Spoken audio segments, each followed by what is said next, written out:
tó a kú ojúmọ́ o níbikíbi tí ẹ ti ń wò wá, ẹ káàsán níbikíbi tí ẹ ti ń wò wá, ẹ kú alẹ́ níbikíbi tí ẹ ti ń wò wá. Èmi ọmọ yín náà ni Ọlámilékan Ajagungbadé Anífàdọ́là. Èmi náà ni, orúkọ mi ò yí padà. Mo fẹ́ ṣe àlàyé ọ̀rọ̀ kékeré kan fún ni lórí òwò tí à ń ṣe lọ́wọ́. Ìwọ tó ní ṣọ́ọ̀bù kan ṣoṣo tí o dẹ̀ fẹ́ kọjá kó máa yá ń bẹ̀ tí o fẹ́ rẹ̀yìn, dandan o ti mọ̀ pé o máa ṣe Aworo Ririse. Aworo Ririse ni awọ́rò tí a máa ń ṣe tí a máa múyàn mẹ́rin márùn wá lẹ́ẹ̀kan ṣoṣo, mẹ́ta mẹ́rin márùn wá tí wọn ò ní pọ̀ jù láti jẹ́ ní gbèsè tó máa lè jẹ́ kó gbá wọlé.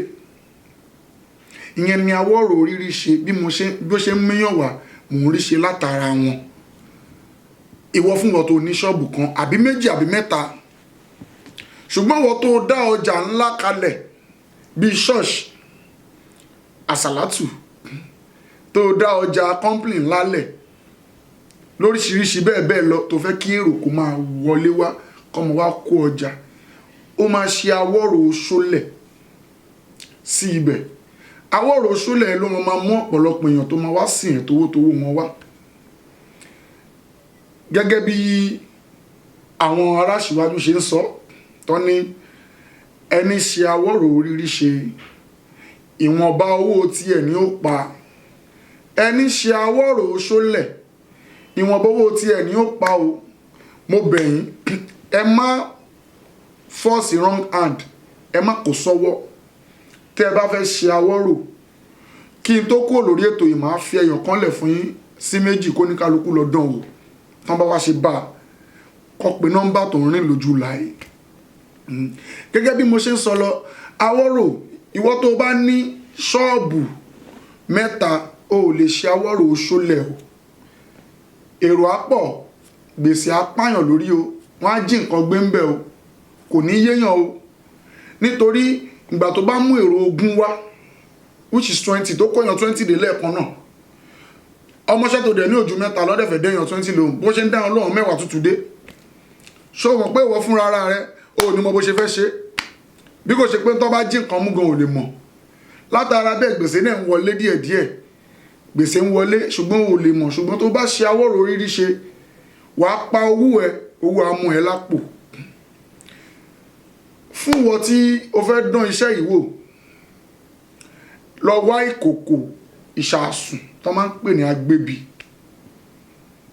Wàá wá lọ sọ́jà, wàá lọ ra irun ọ̀yà, ẹran ọ̀yà, irun ẹ̀, wàá lọ rà ọ̀gẹ̀dẹ̀ ọ̀mìnì mẹ́rìndínlógún. Wàá wá kọ́dé ọ̀gẹ̀dẹ̀ ọ̀mìnì mẹ́rìndínlógún yẹn, wàá kó sínú ìṣàsùn yẹn. Wàá wá kó irun ọ̀yà yẹn, wàá kó bò ó, wàá wá da iyọ̀ lé lórí, wàá wá túgò epo kan sí. Rí sẹ́nu iná lé iṣẹ́ tó ti ń ṣiṣẹ́, yálà ọ́fíìsì ni, yálà ṣọ́ọ̀bù ni, rí síbẹ̀. Bó bá ṣe rí láàrin ìjọ́ mẹ́ta síra wọn tó bẹ̀rẹ̀ iṣẹ́, ìwọ pé nọ́mbà yìí. Fóònù nọ́mbà mi náà ní hotline mi ní 081 30 610 395. Ṣùgbọ́n WhatsApp nọ́mbà mi ló ń rìn sálẹ̀ yìí 081 28 02 48 44. O lè pè mí nígbàkigbà fún ìdánilẹ́kọ̀ọ́ sí àbí fún tó bá tún fẹ́ mọ̀ sí nípa ẹ̀. Fún ìwọ tó bá fẹ́ mọ̀ nípa ẹ̀ síwájú sí, pè mí sórí nọ́mbà tí mo filẹ̀ fún yín. Ṣùgbọ́n àwọn ẹlòmíì máa ń sọ̀rọ̀ pé ó léwu, ìwọ tó ṣe gbá ó ṣàwo, ìwọ tó ṣe kòkò bàbá ṣásùn nípa Aworo Ririse, Aworo ṣólẹ̀, kò ní repercussion, kò ní nǹkan tó fẹ́ dẹ̀ láàmú, kò sí ẹ̀yà ara kankan nù ẹ̀ tó fẹ́ wá dẹ̀ láàmú. Ń tá níbẹ̀ òjò ẹranko lọ, òun la lò fún táwọn bàbá wa ti gbé kalẹ̀ látijọ́. Kò lè dá ẹ láàmú, kò lè ní ẹ lára, kò ń dọmọ láàmú, kò ń dáya láàmú. Ṣé sílé iṣẹ́ ẹ kó máa rí ṣe ni. Fún wọn tó bá tún wá fẹ́ gbọ́ síwájú sí, pè mí sórí nọ́mbà mi, òun ló rìn sálẹ̀ screen yẹn 081 30 610 395. MTN hotline mi nìyẹn.